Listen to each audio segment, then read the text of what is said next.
Welcome to Reality Coaching for Writers, where we offer nothing but the real stuff, no fluff. I'm Eddie Jones, and with me today again is my partner, Diana Flegal. Diana, welcome to Reality Coaching. What's our Hey, question it's today? good to be here. Well, so today we're going to talk about, have you invested in your writing lately? Yeah, so we're gonna talk a little bit about writing conferences, specifically Christian writers conferences. Um, Diane, I'm not sure when the writer conference season begins. It seems like it never ends. But what would you say? When would you say the Christian writer conference begins? When do you think it kind of begins? Well, end of February, beginning of May. Okay, Yeah. okay, kind of gets cranked up then. Yeah, I think that's Mhm. probably true. I know years ago when Christian Devotions, the first time we got together in January of that year up at Blue Ridge, up at Ridgecrest. Um, and we did it because there wasn't any conflict. You know, we could invite our writers from christiandevotions.us to come and meet with us, and nothing was going on. Right. And you're right. Since then, we started hosting our conference in mid-February, and others picked up on that. And like I said, it starts in February and just kind of rolls all year. Mm-hmm. I guess Mm-hmm. it probably slows down, I guess, in the fall, though, right? It does. It does. Yeah. Yeah.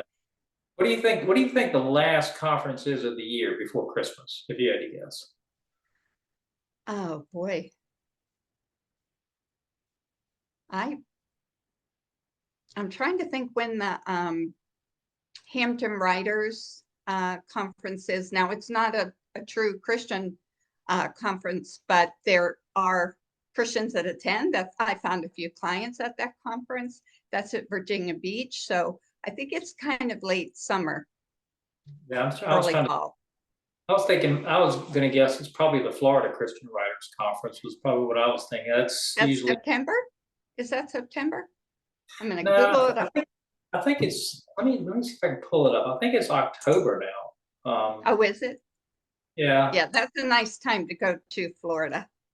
Yeah. yeah. And I did. Well, last year it was October the 19th, so I'm guessing. I Okay. think Eva Maria now they have it in October.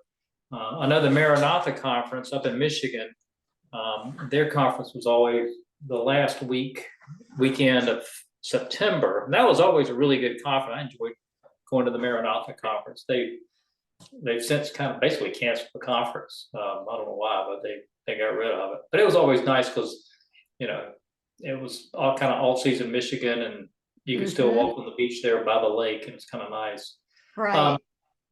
so yeah, so one of the reasons I thought we might talk about this today is, and I guess the question I would ask you is, have you ever known anybody that's gone to a Christian writers conference who came away from it going, I didn't learn anything. That was a waste of time.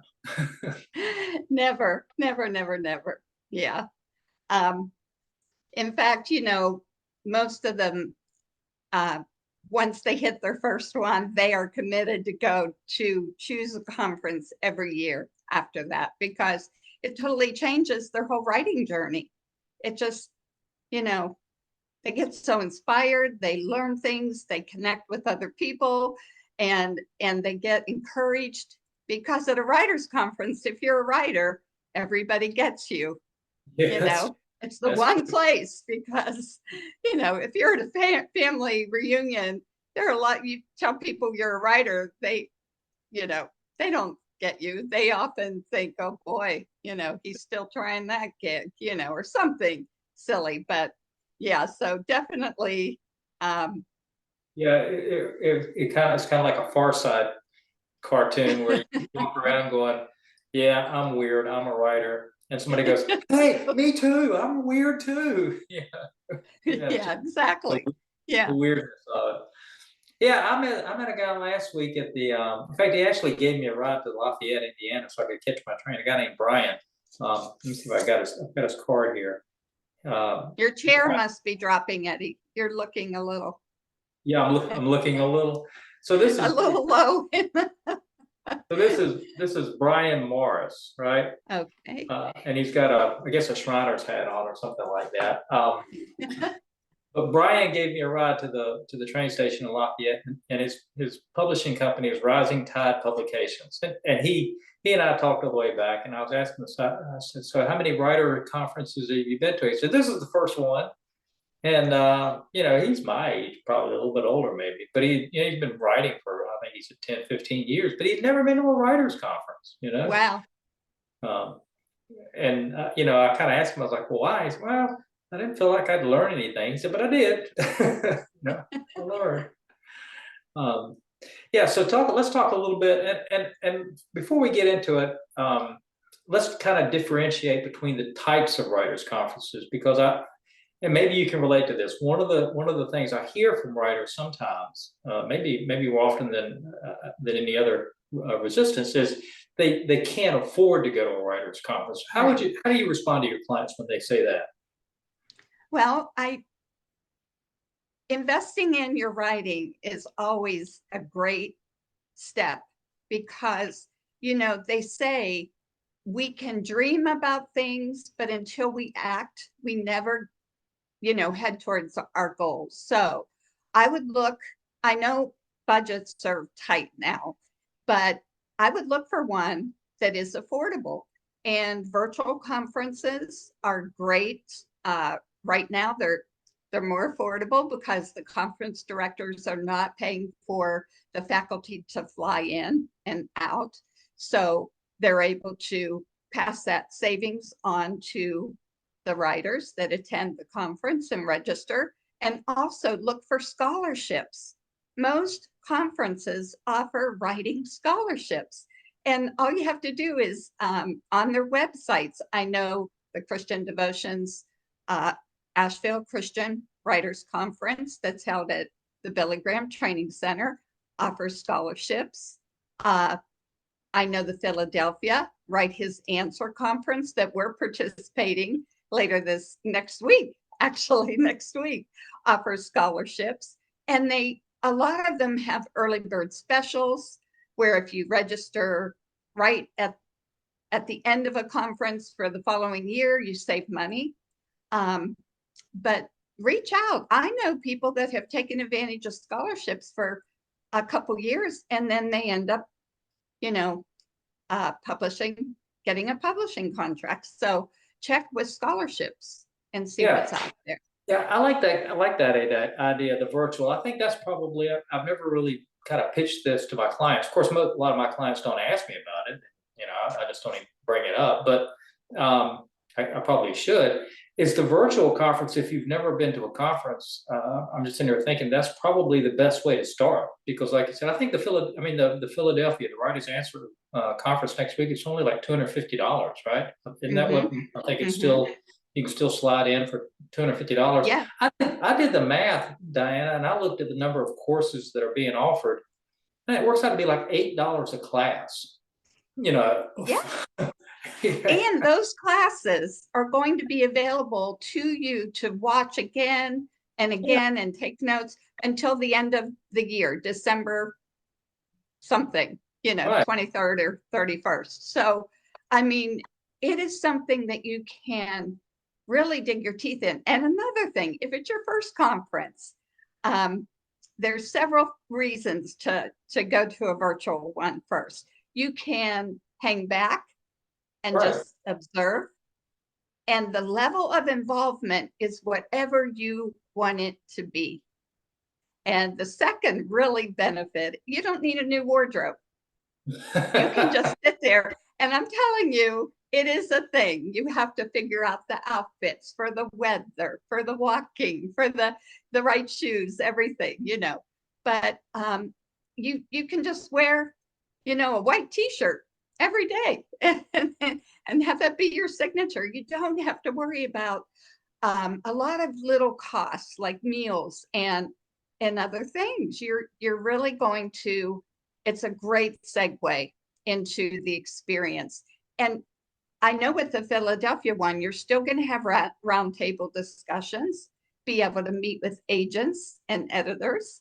You're still going to be able to hook up with other writers in your genre. And so to me, it's a win-win. It really is. Yeah, I was sitting there thinking that, the wardrobe has never been, it's never anything's even crossing my mind when I go to a writers conference. I just show up. But the walking between buildings and the getting Mhm. lost, going to classroom, I would say that's where a virtual conference probably does have an advantage. I mean, other than the Mhm. technology side of it, either the technology is going to work or it's not, right? You either Right, get either zoom in or whatever, or you don't. That's an right, issue. But right. you're not going up and down steps like you are in Blue Ridge, and that happens. I Uh-huh. mean, people do get tired of going up and down the steps. Or at the right to publish years ago when I went there, we're in the dorm on one side of the campus, and the classes are all the way across in an auditorium, and it was pouring down rain when we came in. I mean, a monsoon. And we looked around like nobody brought umbrellas. Like, what do we gotta do? And of course, the women, they're freaking out. They're not gonna go. They're just not gonna go, right? Because they're gonna like, cats. And I went over to a trash can and found a big, can liner.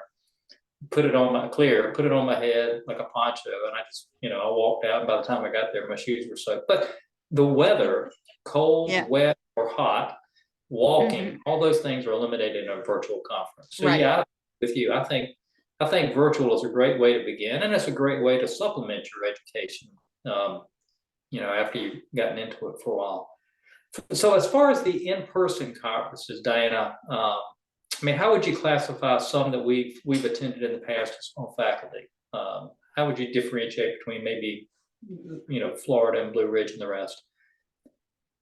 I think what's really valuable about them is the face-to-face meeting with agents and editors, because until you meet us and realize that we're just people that are passionate about writing and we really care about what you're pitching to us, or we're interested and we're there because we love words just the same as you do, I think that takes away that middle wall of partition that often, separates us and from the professional in the industry to the writer, and it breaks that down so they see we're approachable. And for me as an agent, when I would meet, or an editor now when I meet with a client face to face, I get to know them better. I get nuances of them, uh, inflections from their voice that I don't get through an email, and I get to just connect with them in a even more special way. I'm okay with virtual, emails. A lot of my clients I've never met personally, Yeah. and that's all right too. We have phone conversations, we email, um, we see each other on social media, but um, I just think there is a sweet addition to connecting with someone in person. Yeah, there's that individual connection, and then of course the other in the in-person conference experience, there is the moving of the spirit, and that's Mm, for me that was always the highlight of the conference. I mean, yeah, the education was great, the yeah, appointments were fantastic, and I love spending, especially Blue Ridge, spending time in the prayer garden, and even in Florida, walking around at the Florida conference, walking around the lake praying. Those are highlights, but you get among a body of believers who are all passionate about the same writer that we're passionate about, and we're yeah, all writing just like the author, is author of all things. I mean, it's just there is something about that in person that just kind of keeps you up the whole week you're there. And the next week is usually a big downer because you come back home and you're going, why don't I feel like I did last week? Well, it's, you were among a body of believers, you just had that infusion. So that's yeah. big. That's a huge benefit. It Uh, is. It is. You worship together, you pray together, you eat, break bread together. and it's different than the church experience because Yes. it just is. It's more work related. It's more participatory. Maybe Hmm. that's what the biggest difference. At a writers conference, you are doing worship, but it's participatory worship because we are Hmm. all participating in one way Yeah. or the other. Right? It's not a performance; it's participation in all Hmm. aspects. So I guess we Yeah. probably ought to break out a little bit what a typical writers conference would look like. What what, what the category, what the bucket list are that you're going to experience. And we just kind of hit on one of it. There is the assembly where everybody gets together for the keynote, the keynote speaker or the morning devotion or the worship time. So there's that large assembly. What are the other kind of breaking out of the events during a conference that you might explain to one of your clients?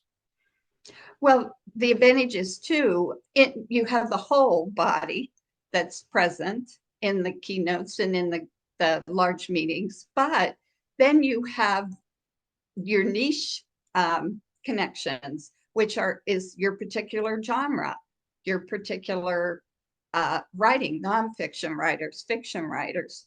In the fiction writers, you have fantasy writers. I think I love watching them the most because they are a smaller number. And so when they get together, the joy when they connect and have one another to just hang out with, it's a beautiful thing to see, because they find and have their people, because they are an even smaller section, a minority among the writers. So you'll find your people one way or another, in that group. And so the classes are broke up for your particular need. But I love the evenings the most, where you sit, around and just share stories, swap stories. And sometimes it's about the writing, sometimes it's what inspires your writing, or, something like that as well. Yeah, so you mentioned, the education. So there is the large assembly, and then there's the niche groups that kind of flow out of that. Like you said, the fantasy people are the weirder of the weird, the weirdest of the weirdest, I guess. It's probably what I'd say. They're the weirdest of the weird writers, probably. But you're right, there's the education aspect. So typically you go to a conference, there are going to be workshops / classes that are going to be offered, and you get to pick which one you want to go to. So it's not an assignment. You decide where you want to go. And if we used to say, if you start in one class and you don't like it, next time don't go back to that class. If it's a continuing class, you go somewhere else. But you kind of start in one place and move on.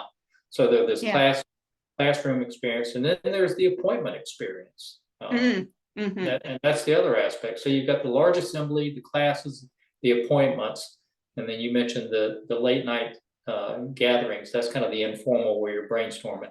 Let's talk a little bit about appointments, how that worked, how that used to work. Well, I'm so glad you pulled that out, Eddie, because I did want to remember to tell writers this.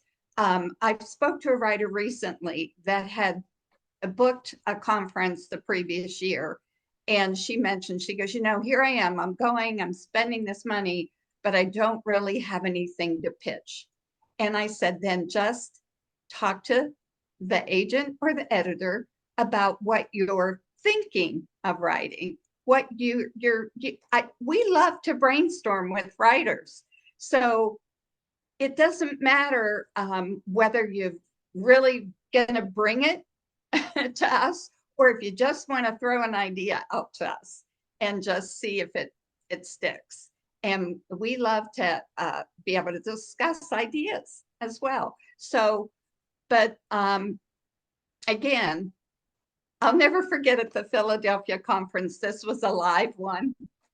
We're in this big room, everybody's in one room, and it's a 15-minute appointment, people, and you just have to really remember that there's somebody else coming after you. So you've got to keep it to 15 minutes.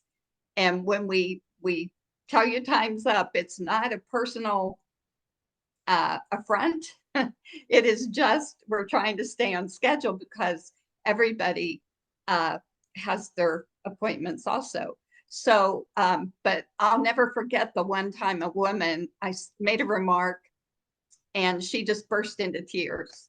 And everybody in the room just looked at me and they go, and what did you do? They look at me, and I was just the straw that broke the camel's back, because all I said was, I really like this idea, but I don't think it's ready yet.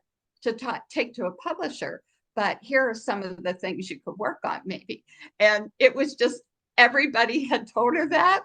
And so when I finally told her that, that was the end. She had it, she burst into tears. But for the most part, it's tearless, kind critique. It's you're tapping into a great river of wisdom. People that know the industry, know what is selling, what currently is being bought by publishers. And so, tap into that wisdom, take advantage of it, because I found that once one day passed of a conference, then people really started to see that they were going to survive an appointment with an agent or an editor, and that they were also going to learn something, and it was going to be okay. And so, yeah, tap into that wisdom, because that's what we all show up for, what we offer. Yeah, you mentioned about, the individual that shows up that doesn't have anything to pitch. And they're like, I don't even understand why to make the appointments. And I was sitting there thinking, for the editors and the agents, when somebody sits down across from us and goes, I don't really have anything to pitch, I've just got an idea, it is a relief. Because we know we're not going to have to say no, right? And we're not going to spend the next 10 minutes with somebody trying to explain the story to us that they haven't really worked out. They can't give us a 15-second pitch. It's a 10-minute pitch, right? And so it does free us up to brainstorm. And because we love giving back so well, it gives us a chance to maybe guide somebody or guide their story in such a way that the next time they come a year from now, they've got the story figured out, because they got a different perspective on it. And to your point, they now know what's going to sell in the marketplace in that genre or not sell. Right. And so they haven't already built the cake and offer it to us. And then we go, sorry, that's not us. They can go back to the kitchen and create something that's going to sell when they come back next year. And that's huge. I would almost encourage authors, before you come the first time to pitch something, go the first time and just meet with people and just say, this is my idea. What do you think? And see what. Yeah, that's great. Yeah. I think it's a good way to go. Yeah. And the other thing I've noticed about the appointment schedule at writers' conferences, you've got the editors, you got the agents, and I hate to say this, but they are the rock stars. And the reason they're the rock stars is because everybody knows the editors and the agents are the gatekeepers for the publication. If you can sell them, sell you, if you're an agent, the odds of you getting published are greater, right? So they all flock to the agents and the editors. But then there's this whole other side of the faculty that are authors, successful authors who've done well, right? Yeah. And you look at their appointment sheets and you're going, haven't been filled up, right? Part of this, I think, Diane, is because we just don't really understand the wisdom that those authors have, that they can help the new author starting out. And I'm thinking of somebody like Stephen James. Stephen's not a publisher. He's not an editor. He's not an agent, but he is charging $800 plus, for his, writing a class this September up in Johnson City, right? Because he's worth it, because that's how much knowledge he has. So if you go to a writers' conference and sit down in front of somebody like Al Gansky or Stephen James, and get their wisdom, that's a lot of money you just put in your pocket. You may not know that, but you just did. Yeah, absolutely. Don't overlook the author on the list. I thought I'd just mention a few of the workshops at the Philadelphia Virtual Conference this year. Next year, by the way, it's going to be in person again, from what I understand. But there are 60 agents, editors, authors, and other publishing professionals. So, freelance editors and writing coaches like Eddie and I. And so 60 writing professionals. Do you know how valuable that is to get 60 writing professionals under one venue? That's huge. I'm telling you right there. I don't know that there's ever been, I don't know of a conference that has ever had 60 faculty on like that. That's enormous. It is. So there's going to be 7 inspiring keynotes, 9 continuing sessions that can really help you hone a skill, a writing skill, 63 workshops, 9 learning labs. We're doing a learning lab, 6 panels. So the panels, what's really interesting about the panels is you get to ask questions and hear other people ask questions to agents, editors, and the other people on the panel. And to me, the panels are one of the best things. I always love participating in them, being on them, but I love the questions people ask because it's not all what you learn and you know, it's what you don't know that you need to know. Like, for instance, again, you can ask what they've published lately, what they're looking for currently. That's gold to find out what somebody's looking for. There's critique groups, there's small group breakouts, there's going to be round table chats. So that's similar to an in-person conference when you have lunch or dinner and you can choose the table to sit with someone and you're just generally getting to know them because it is about personalities matching up. You want to choose an agent that you feel comfortable with. And so it is choosing someone that you believe you can work with over a long period of time, and you get to know them at these roundtable chats. Also appointments. So that's a lot of things. And I know they've been posting, if you go to the Facebook page for Write His Answer, or writeisanswer.com, you'll see the specific faculty members and some of the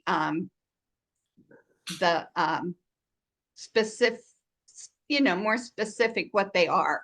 I know there's a guy by the name of John, his last name is Johnson, and he's a nonfiction published writer, and 2 of his most recent published books have been bestsellers. And I think he would have a lot of wisdom to pass on to the nonfiction writers. So definitely check that out.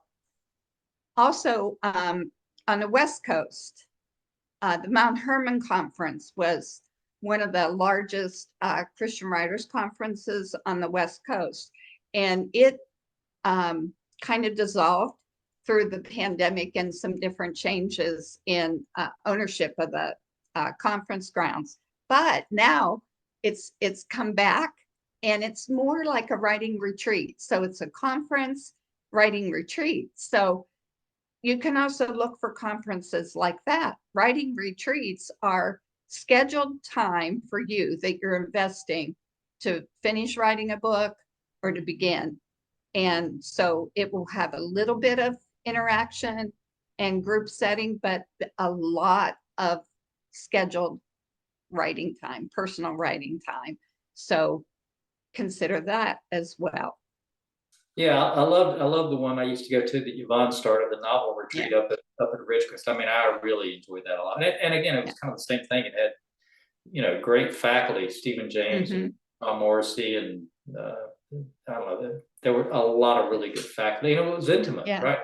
And the beauty of those little retreats are you go back and you work on your craft, and then you can take it back to the faculty member. Go, this is what we talked about this morning. This is what I did. What do you think now? Does what I've done work? You don't have that opportunity at the other conference, at a typical conference. You're not going to get that feedback. But at a retreat with the faculty, you do have that opportunity to practice what you learned and get immediate feedback from that faculty member or others, and go, yeah, this is working. If you're struggling with point of view, if you're a new writer and you're not really sure what head hopping looks like, and somebody explains it to you, then you go back, practice it, and then bring it back. And if Ron Benway were still alive and you gave it to him, he'd go, no, you still don't get it. And Janet would go, Ron, be kind. Yeah, and the thing is, it's critique from people that have been published in your genre, so they know what editors and the publishing editors are looking for. So, By the way, I did want to mention, we lost this week a huge, amazing woman of God in Christian publishing. Lonnie Hall DuPont passed away early this week, and she was an amazing writing mentor, but she was with Ravel Publishing, and she was an acquisitions editor and then sometime a project editor, but she was responsible for many, oh my gosh, through the years, so many incredible books that came out that were just, she was just an amazing editor. So I just wanted to give, let some people know that might not have heard that. Yeah. So I guess wrapping this up, I'm just going to kind of go down a list, and I'll throw the dates out. And if I miss anything, just kind of fill in. Okay. So these are some kind of the Christian Writers Conferences that we kind of know about. You and I kind of know about. So we mentioned the Asheville Christian Writers Conference. That's in February, and it's usually the latter part of February. So it's usually right after Valentine's Day. And I know, and oftentimes because it's the Billy Graham Center, you have to be an attendee of the conference to be on campus. You can't come as just a guest. A spouse, even a spouse, has to be an attendee of the conference. That's just their Billy Graham's policy. But it's a great Valentine retreat. So we get a lot of couples at that conference because the husband or the spouse that can't think of what to give his wife or husband or whatever for Valentine's Day, they give them the Asheville Christian Writers Conference, and that way it's a little romantic retreat with writing mixed in. That's in February. The Carolina Christian Writers Conference down in Spartanburg, South Carolina, that's usually close to the middle part of March. That's a good conference. Yeah, that is a good conference. The Blue Ridge Conference is almost like the World Series of Christian Writers Conference. That's the end of May. It kind of borders now Memorial Day weekend, and that's a big one. That's the big rodeo, and that's what you and I typically say, if you're going to go to Blue Ridge, go to a couple of smaller ones first, and kind of get your feet wet and learn what it's about before you show up there. Otherwise, you might be overwhelmed because and you'll better know how to take advantage of everything that's offered at Blue Ridge. Yeah. Right to Publish kind of backs up right behind that. That's up in Wheaton, Illinois. Outside of Chicago. That's Lynn Johnson. She does a great conference. She gives fantastic faculty, and that's a good conference. That's one of the ones you want to eventually at some point say you went to Right to Publish, because you're going to learn some things there. There's Realm Makers. That's in July. That is the weirdy conference, I say, because it's more of a speculative fiction, and it's that they have their own conference. So if you're writing fantasy, speculative fiction, I encourage you to go to Realm Makers. That's mid-July. The one that I just came back from is late in July. That's the Taylor University Professional Writers Conference up at Taylor University. That's about an hour and a half northeast of Indianapolis. It's a small conference. I think there are probably 80 to maybe 100 conferees and faculty that were there last week. But it's intense, and it's a lot of fun. Has a good, what I call a good vibe to it. There's the Write His Answer conference. That's usually in August for the Philly conference. And like I said, this year it's virtual. In years past, it was in person. But then there's also it's not on the list, but I'll tag into that. There's the Colorado conference that Marlene's hoping to get back up and running again next year. And that's in Estes Park, outside of Denver, about an hour and a half outside of Denver, up in the mountains. I love the scenery. I love the campus. It's wonderful. Also, there's one in July, the Montrose Christian Writers Conference. It's held in Montrose, PA, and it's a kind of an intimate little group of conference, and it's become several authors and writers' favorite because it is more of a retreat setting, but some great workshops, and that's run by Marcia Hubbard, and it's a great conference too. Yeah, you So, talk about intimate. The last time I was at the Montrose conference, and this was just a guy thing. I was sitting in a rocking chair on the front porch, sitting beside Cease Murphy. Sitting, the conference was over, and we were both waiting for somebody to come pick us up. And I was driving back. He was waiting for somebody to pick him up.